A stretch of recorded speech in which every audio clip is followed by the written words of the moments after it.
Welcome, everybody, to the Business Spotlight series. My name is Steve Kiyama, and I'm the franchise owner for Action Coach in Fairfax, Virginia. And I'm your host of the Business Spotlight podcast for today. And today I have the pleasure to introduce Michael Echols, the CEO and founder of Max Cyber Security LLC, as my guest.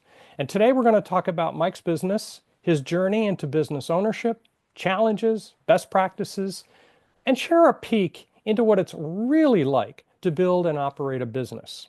So if this is your first time on the channel, be sure to like and subscribe to get notifications, and you will see shows just like this when they drop. Mike, welcome to the show, and thank you for being here today. And if you would, please give us a little bit of background about who you are and tell us a little bit about your business and your journey. Sure. As Stephen said, Michael A. Echols. I am a person with a long technology career. I jumped into tracking computer hackers. At that time, it was phone hackers for a long distance company. And Yeah. since this was in 1989, and over a course of time, worked in operation centers and was around during the dot-com era. And right around 1998, 99, I started a business. 2001, 9/11 hits. And even though it was a small business, put me out of business. And I had to remake myself for maybe the third time in my life. And so as I remade myself, I sought a position with the federal government. And the reason was just to get a clearance. And in going into that space and starting to try to stop terrorism in transit for TSA, Yep. I was able to apply my technology background in a way that I had never even imagined. And over a period of time, went through a system where I helped build a national infrastructure protection plan, a national response framework, during in between working for the Department of Homeland Security. I actually worked for a Booz Allen and an ICF for short periods of time, which helped me to understand the consulting world. Mm-hmm. 2009, became a director at National Communication Systems. The older people will remember that's an organization that came out of DoD that was responsible for underwater sea cables, satellites, and any type of communications that was critical to leaders. That's all I'll say about that. And over that course of time, fell deeper into leadership between Homeland Security and the White House, Yep. and was the leader of the communication sector. Helped build a cyber threat information sharing a model for the White House. And so through these activities, I developed relationships, partnerships, and an understanding of how things work. Yep. Good. In 2017, I started my company, Max Cyber Security, after leaving the government. It was challenging at first. Those people you expect to answer your call when you call, they don't. It's an interesting thing that occurs, right? Yeah. But was fortunate enough, based on my past, to win two full and open contracts to do the quality assurance for power restoration in Puerto Rico following Hurricane Maria, Mm-hmm. 2018, and won two contracts totaling $6.5 million. Did an unbelievable job on them. And then at the end of the contract, 9 months later, the island of Puerto Rico Department of Labor says, oh, you violated a rule and a law, the Davis-Bacon rule of law. That cost me $600,000. And it may have been the greatest business lesson I've ever received. Became more of a pure play cyber company Yep. following that. And I have integrated over the last 6, 7 years the concepts of critical infrastructure, protection, technology, cybersecurity, and formed the business that we are now. And we're now looking forward to bringing that same type of resilience consulting to AI. because AI is being implemented in the same way that we've implemented other technologies over a period of time. And that forms who we kind of are at this moment. Awesome. Awesome. That's a fantastic story. That tells an awful lot about what works and what doesn't work, doesn't it? Mhm.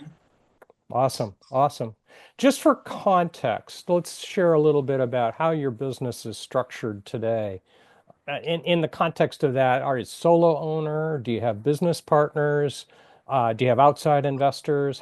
How does that all fit together for you in this current um, situation? So, great question. And what business owners will learn is it's all of it, right? Yes. Um, is essentially, I funded myself when I started the Yep. business. At the point in which I needed to do those contracts in Puerto Rico, I had to hire 70 people Hmm. within 15 days. You'd be shocked because you wouldn't, Stephen, but a lot of people would be shocked that you walk into the bank with two federal government contracts and the bank still will not give you money. Does not work like that. It's So I amazing, had to isn't get, it? yeah, I had to get private investors, Yeah. and that money is expensive. Yes. And so that was another learning point for me. Yes. So over the course of the next few years, everything I did, I tried to develop a way of finding those funds without having to go to those private equity funders. It's like bringing on a partner at the Yeah. last minute, an Yes. unexpected partner. In terms of the way that I do business, I've had as many as those 70 employees. I'm a government contractor. So at any given time when I'm bidding on a contract or I receive a contract, it may call for 10 people, it may call for two people. Uh, Again, a learning point over a period of time, what I've been able to do is help some of the people who worked for me become independent contractors. So that took some of the stress off of my business in managing their long-term success as employees and their Hmm. retirements and those types of things.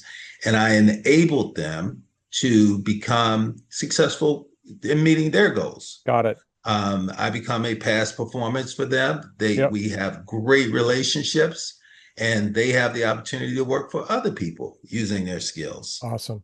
Awesome. And so it's become a very bifurcated approach to managing and being a resilient business. Oh, Because that's don't a big forget, word right there. Resilient. that's right. Don't forget, we went through COVID also. Oh, So details. that's right.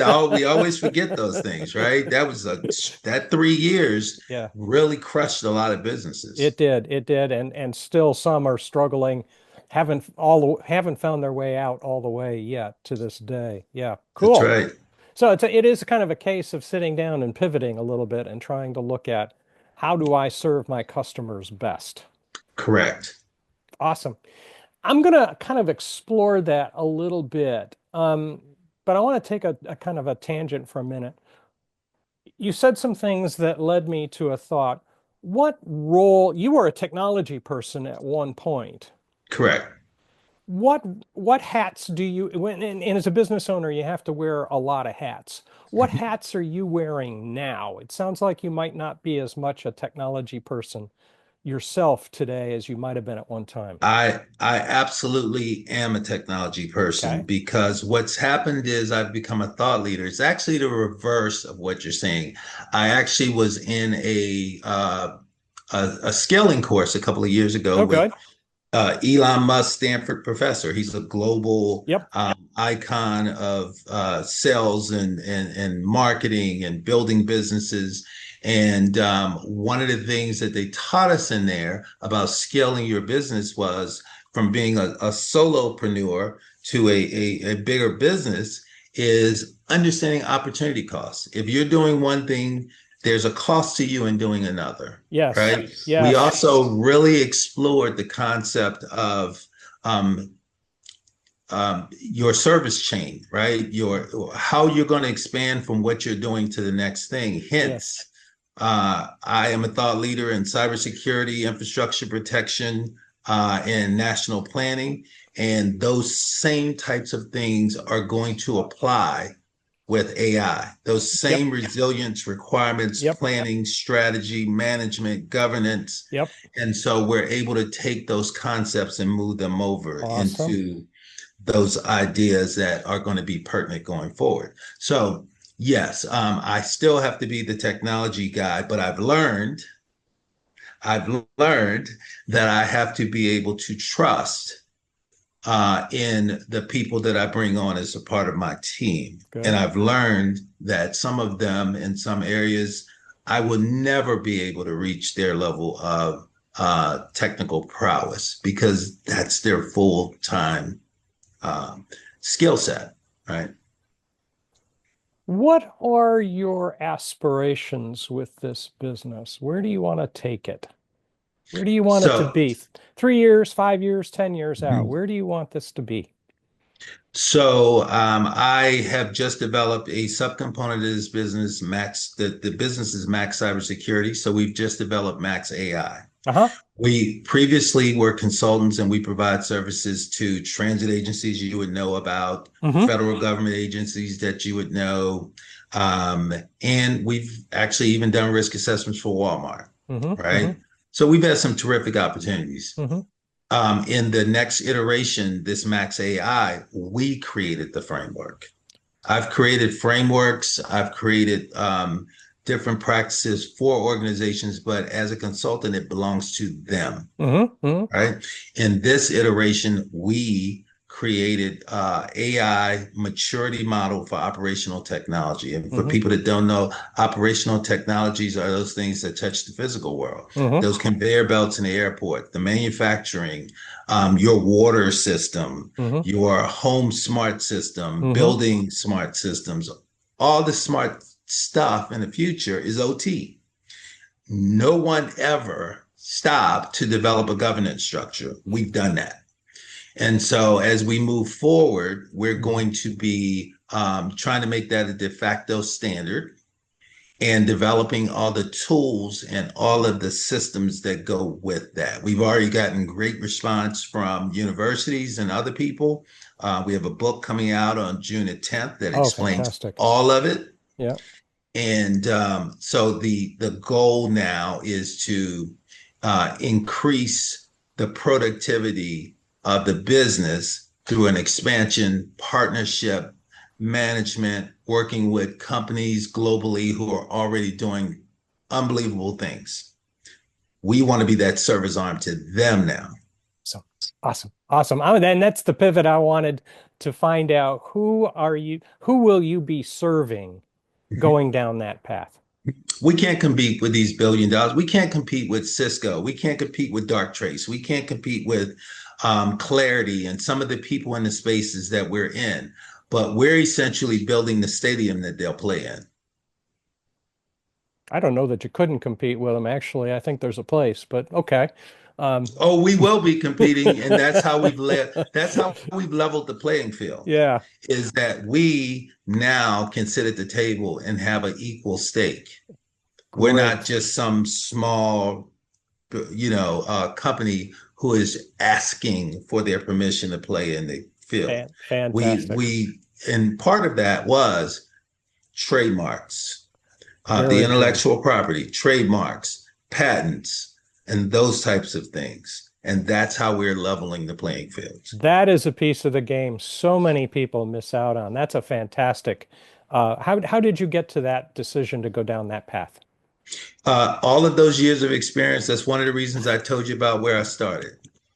Because it's an impossibility for Yeah, us to have gotten to this place, consider all the correct moves to make, know to work with the right CPAs, know to work with the right legal people, if those beautiful. bad things did not happen over the course of those Well, you times. don't learn from good things as much as you learn That's from right. bad things.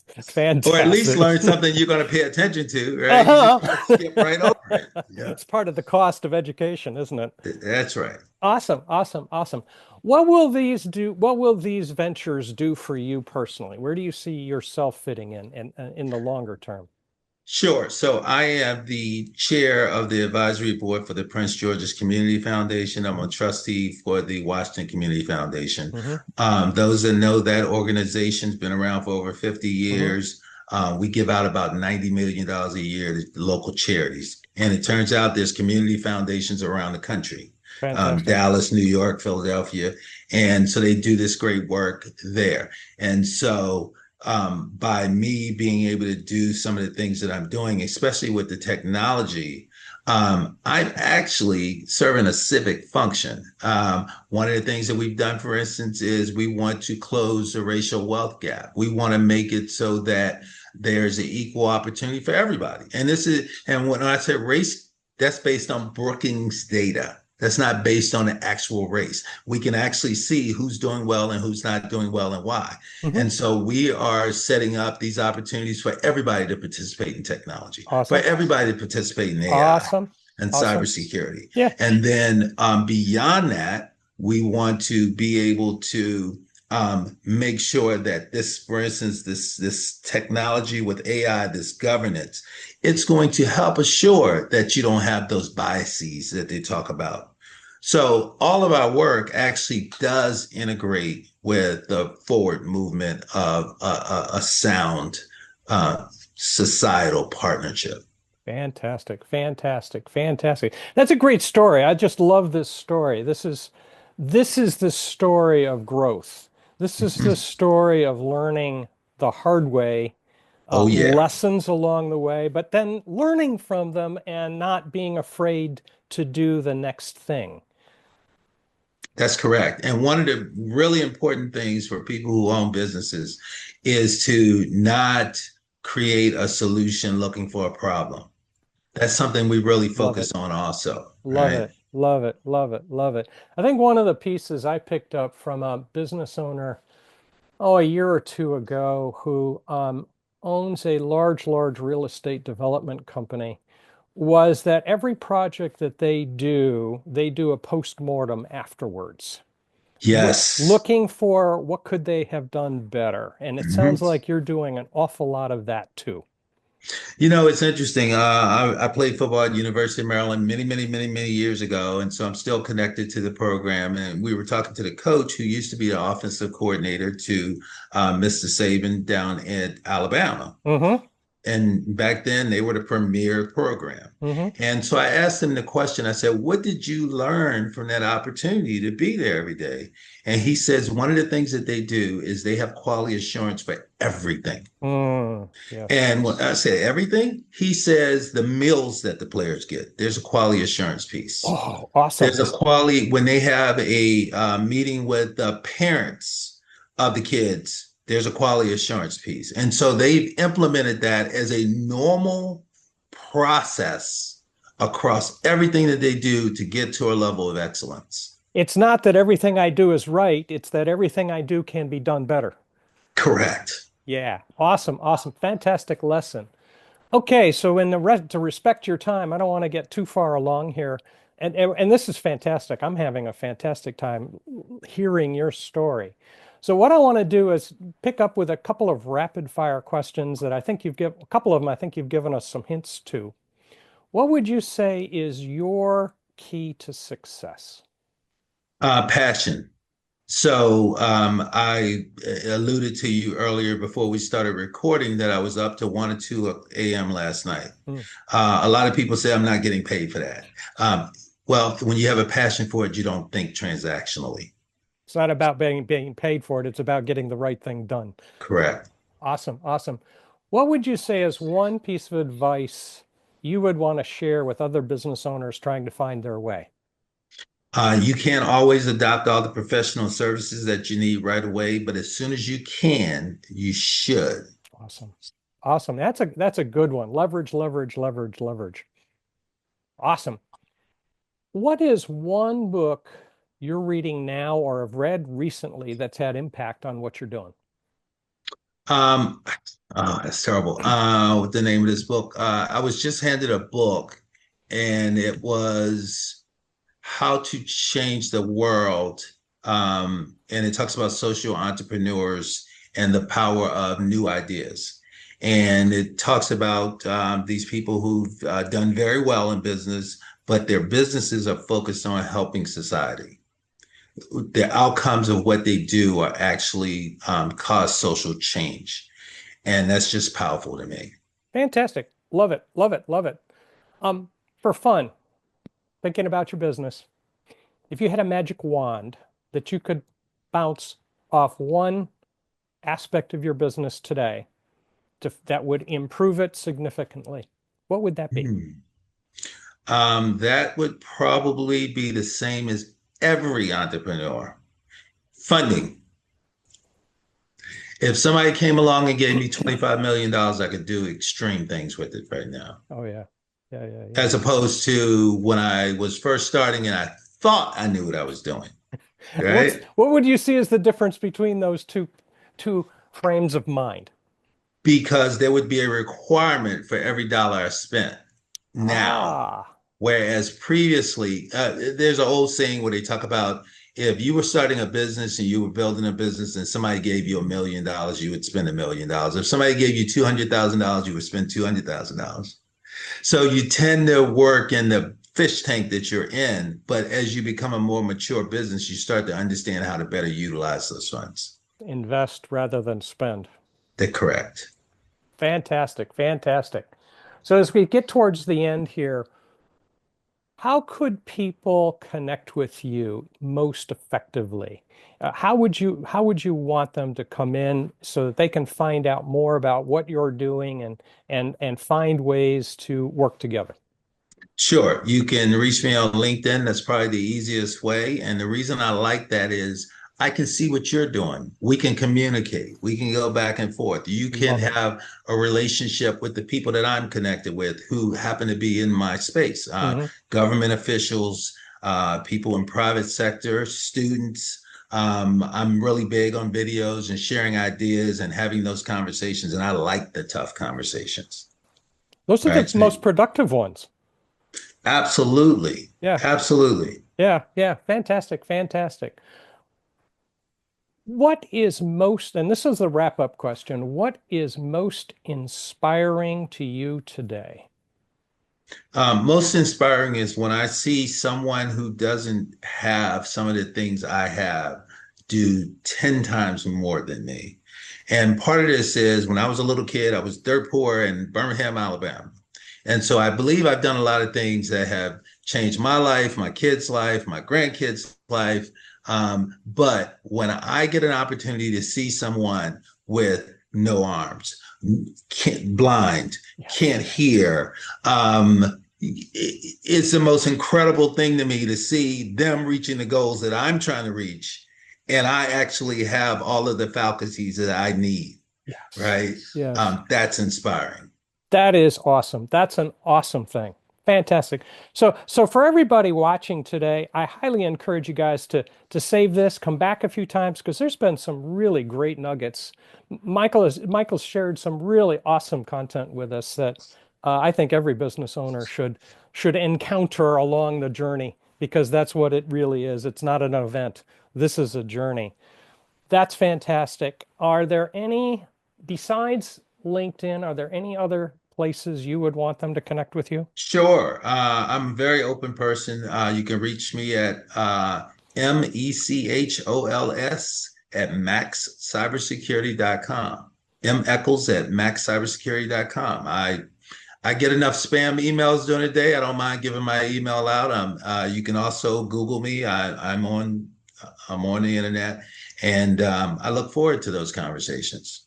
Awesome. Awesome. Mike, this has been a fantastic conversation. I really appreciate you taking time to share your story with us. This has been a fantastic story. Um, I am very glad we connected up to be able to do this. So Yes, thank you sir. very much. Awesome. Thank you, sir.